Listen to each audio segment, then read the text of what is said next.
Hello students, I welcome you. आप देख रहे हैं मेरा YouTube channel C classes for maths and physics. आज हम डिस्कस करेंगे क्लास 7 मैथ्स का chapter 3 exercise 3.3। It is related with bar graphs, यानी बार ग्राफ बहुत इजी चीज है और ये बार ग्राफ से रिलेटेड है। ठीक है, तो अब हम जो है स्टार्ट करते हैं। अब यहाँ पे देखेंगे ये बार ग्राफ को पहले हम समझ लेते हैं। तो बार ग्राफ कैसे होते हैं, यानी कि हमारे पास जो डेटा इंफॉर्मेशन गिवन होती है, यानी कि हम फर्स्ट एक्सरसाइज के वीडियो के स्टार्टिंग में ये समझे थे कि डेटा हमारे पास क्या होता है और उस डेटा को क्यों रिप्रेजेंट करते हैं। ये चीज समझ में आ गया। तो ये जो बार ग्राफ है, इसमें हमारे पास जो डेटा गिवन था उसको रिप्रेजेंट किया गया है, यानी कि डॉग्स जो है ये पेट्स एनिमल है। इधर हमने पेट्स एनिमल ले लिए हैं, इधर नंबर ऑफ स्टूडेंट्स ले लिए। ठीक है, तो यहाँ पे देखेंगे डॉग्स जो है, डॉग्स का बार जो है ना लगभग 8 के बराबर है नहीं। डॉग वाला जो बार है, डॉग वाला जो लाइन है वो इक्वल टू 8 है। इसका मतलब ये हो गया कि 8 स्टूडेंट जो है वो डॉग को एज अ पेट एनिमल्स रखे हुए हैं। अब देखेंगे कैट की बात करेंगे, तो कैट का जो बार है वो हमारा 10 के इक्वल है। इसका मतलब क्या हो गया कि 10 स्टूडेंट ऐसे हैं जो कैट को एज अ पेट एनिमल्स रखे हुए हैं। यहाँ पे देखेंगे रैबिट्स को, तो रैबिट का बार जो है वो 2 के इक्वल है। इसका मतलब क्या हो गया कि 2 स्टूडेंट्स जो है ना रैबिट को भी पाले हैं। ठीक, हैमस्टर्स यहाँ पे देखेंगे, इसका ग्राफ देखेंगे तो 4 और 6 के बीच में यानी कि 5 है। तो 5 स्टूडेंट ऐसे हैं जो हैमस्टर्स को भी एज ए पेट एनिमल्स रखे हुए हैं। और अदर एनिमल्स में आपके देखेंगे तो ये 2 और 4 के बीच में, यानी 2 4 के बीच का मतलब क्या हो गया 3। तो 3 स्टूडेंट ऐसे हैं जो इसको एज ए पेट एनिमल्स यानी अदर एनिमल्स को भी जो है ना वो एज ए पेट एनिमल्स रखे हुए हैं। ठीक है, तो अब हमारे पास कुछ क्वेश्चन है, हम उनके आंसर्स दे देते हैं।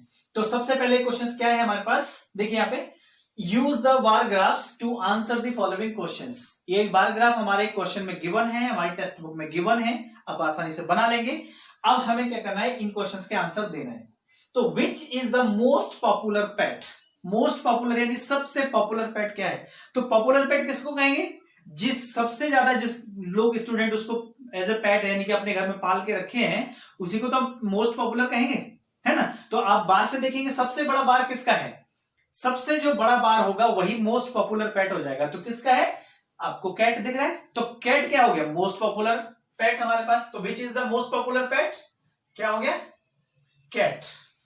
क्लियर है, समझ में आ गया।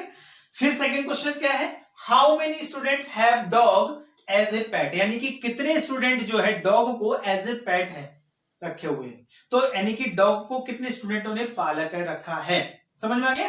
तो डॉग वाला बार देखेंगे तो डॉग वाला बार किसके इक्वल है 8 के। तो 8 स्टूडेंट है जिन्होंने डॉग को एज अ पेट अपने घर में रखा हुआ है। तो यहां पे कितना आ जाएगा 8 स्टूडेंट्स। क्लियर, इस तरीके से क्वेश्चन नंबर 1 हमारा खत्म हो जाता है, बहुत इजी है। Clear, this is the question number 2। okay, so we understand this questions. First I read the question. Read the bar graph which shows the number of books sold by a bookstore during 5 consecutive years and answer the following questions. 1 2 3 4, these are the answers, and this bar graph is given in your test book. You can see in your test book also. Okay, and here is the number of books sold by the store and here is the years, है ना, they are the consecutive years 1989, 1990, 1991, 1992, 1993। ये बार जो भी जितना length के गए हैं उसके करस्पॉन्डिंग वैल्यूज को हम देख सकते हैं। ठीक है, यहाँ पे हमें एग्जैक्ट आंसर हम नहीं दे सकते, इसलिए हम इसमें अप्रोक्स वैल्यूज को बताएंगे, अबाउट बताएंगे, यानी कि जैसे approx 200, approx 250, like that. Okay ना, because we cannot give exact value, क्योंकि ग्राफ ही उतना क्लियर नहीं दिए है ना, इसलिए हम इसमें एग्जैक्ट वैल्यू को हम नहीं बता सकते। इस चीज का ध्यान रखना, कई बार स्टूडेंट कंफ्यूज हो जाता है। तो हम इसमें एग्जैक्ट वैल्यू को नहीं बता सकते, हम एक अप्रोक्स वैल्यू को ही बताएंगे। ठीक, चलिए क्वेश्चंस पे ध्यान देते हैं। First question, about how many books were sold in 1989, 1990 and 1992, यानी कि कितना बुक सोल्ड किया गया अबाउट यानी अप्रोक्स हमें बताना है। तो हम यहाँ पे बता सकते हैं इन 1989, 1989 is here, okay ना, and this is nearly equal to 200। तो एग्जैक्ट 200 नहीं है, तो अबाउट 200 बोल सकते हैं या अप्रोक्स 200 बोल सकते हैं हम इसको। तो मैं क्या लिख दे रहा हूं यहाँ पे, अबाउट 200 बुक्स। ठीक, एंड देन 1992, इन 1990 सॉरी 1990 वाला देखेंगे तो ये नियर अबाउट 500 जा रहा है, तो हम क्या लिख देंगे, अबाउट 500 बुक्स। ओके, है ना, यहां एग्जैक्ट वैल्यू नहीं दे सकते, अप्रोक्स वैल्यू ही बताना है। देन 1992, इन 1992 देखेंगे हियर, एंड ये देखेंगे तो जस्ट अबाउट 200, और वी कैन से 250 भी बोल सकते हैं क्योंकि लगभग लगभग दोनों के बीच में है, तो अबाउट 250 बोल देते हैं, तो अबाउट 250 बुक्स। क्लियर है? तो इस तरीके से हमें एक अप्रोक्स आंसर देना है, हम एग्जैक्ट आंसर इसमें नहीं दे सकते हैं। अब क्वेश्चन नंबर 2 पे आते हैं। ठीक है, तो in which year were about 475 books sold, यानी कि 475 बुक्स किसमें सोल्ड किया गया है, तो 475 इज नियरली इक्वल टू 500, ये लगभग लगभग 500 के बराबर है, तो 475 यानी कि देखेंगे ये कौन सा है, 1992, समझ रहे ना।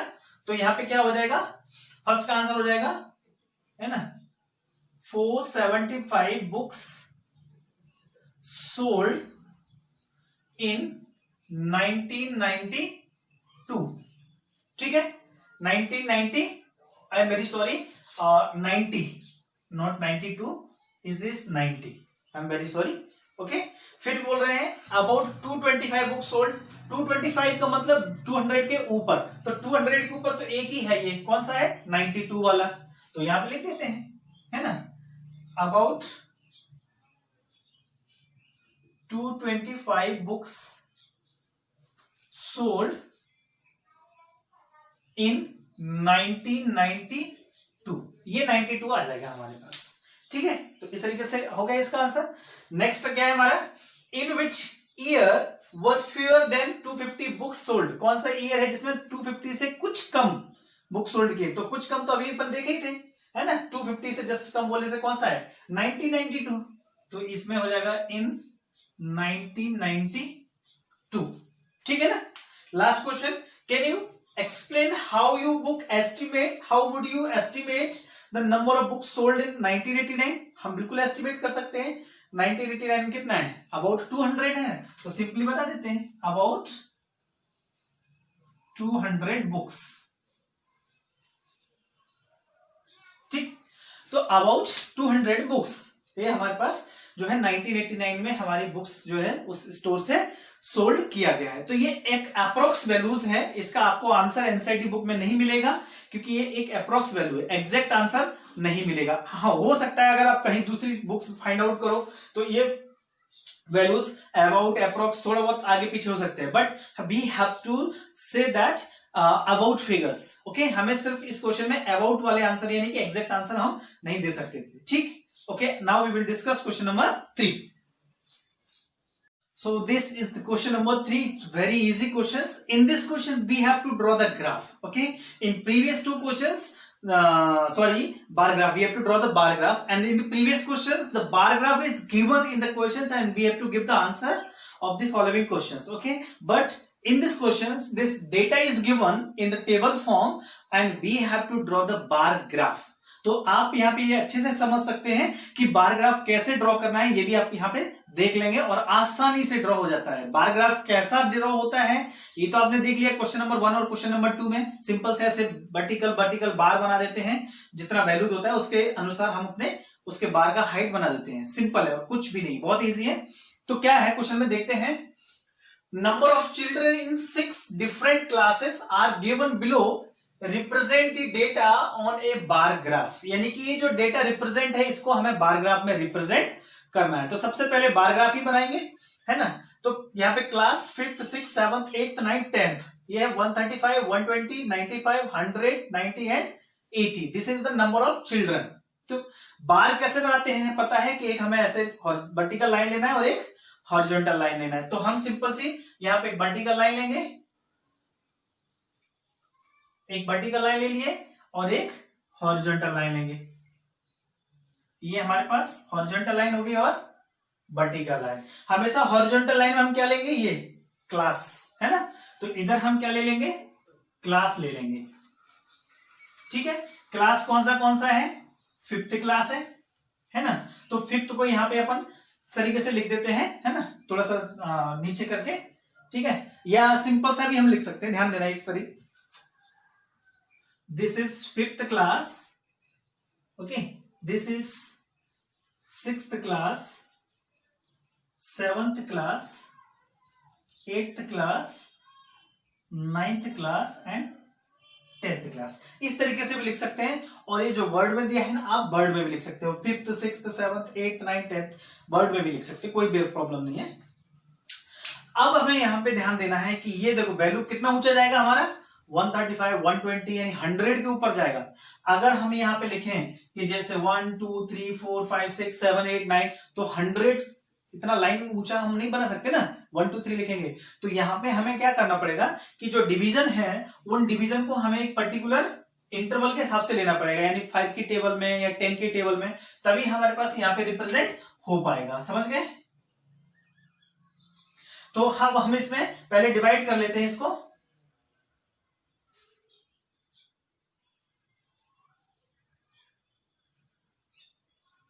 ये हमने डिवीजन किया। अब हमें 135 यानी कि लगभग 140 तक ले जाना है ना, 140 तक 20 से हो पाएगा क्या? 20 40 60 80 100 120 140, हाँ 20 की टेबल्स में भी ले सकते हैं, 10 की टेबल में नहीं जाएगा, 10 20 30 40 50 60 70 80 90 100 तक ही जा रहा है, क्योंकि हमारे पास हाइट इतना डिस्टेंस नहीं है। तो हम 20 के हिसाब से ले लेते हैं। ये 0 हो जाएगा, ये हमारे पास हो जाएगा 20, ये हो जाएगा 40, ये हो जाएगा हमारे पास 60, ये हो जाएगा 80, ये हो जाएगा 100 120 140 160। तो ये हमने ले लिया। इधर किसके लिए? नंबर ऑफ चिल्ड्रन को। तो हमने यहां पे इसको मेंशन करेंगे हम, नंबर ऑफ चिल्ड्रन। इधर ये हो जाएगा नंबर ऑफ चिल्ड्रन। क्लियर है? नंबर ऑफ चिल्ड्रन आ गए। अब ये जो हमारे पास आ गया है, अब हमें इसको बार बनाना है। तो ये बार कितना ऊंचा जाएगा? 135 के जितना ऊंचा। तो 5th क्लास का बार जो है ना 135 के इक्वल में आएगा। तो 135 के इक्वल में यानी कि किस किस के बीच में जाएगा? 140 से नीचे रहेगा थोड़ा सा, है ना। देखो यहां इन दोनों के बीच में ये हो जाएगा 130, है ना, 120 और 140 के बीच में एग्जैक्ट 130, और फिर से हमने यहां पे ले लिया तो ये हो जाएगा 135। तो ये जो बार है लगभग लगभग हमारे पास कितना जाएगा? 135।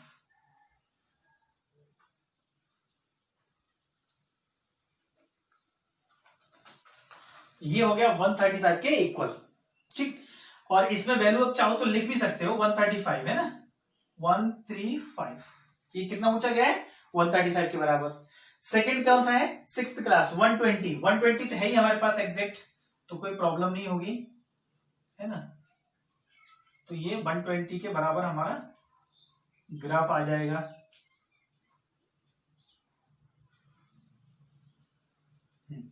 ठीक, इस तरीके से। अच्छा, ये जो विड्थ है ये सेम होनी चाहिए ना, जो बार बना रहे हैं ना वो हमारे इक्वल विड्थ के होने हैं, ठीक। 7th क्लास कितना है? 95। 95 का मतलब क्या है? 100 को थोड़ा सा नीचे, है ना, 100 के थोड़ा से नीचे।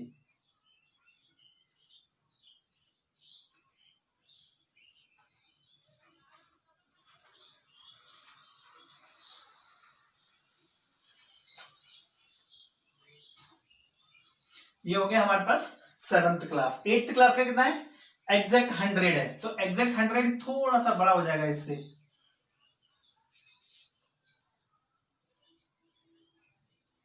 ठीक है, क्योंकि ये 95 है, ये 100 है, तो थोड़ा हल्का सा डाउन रहेगा ये, और ये हल्का सा ऊपर रहेगा, है ना, 100 वाला थोड़ा बड़ा रहेगा, ठीक। 9th क्लास का 90, तो ये आ जाएगा 80 और 100 के बीच में, यानी कि इससे थोड़ा सा डाउन हो जाएगा। ये आ गया 90 के बराबर। और 10th क्लास कितना है?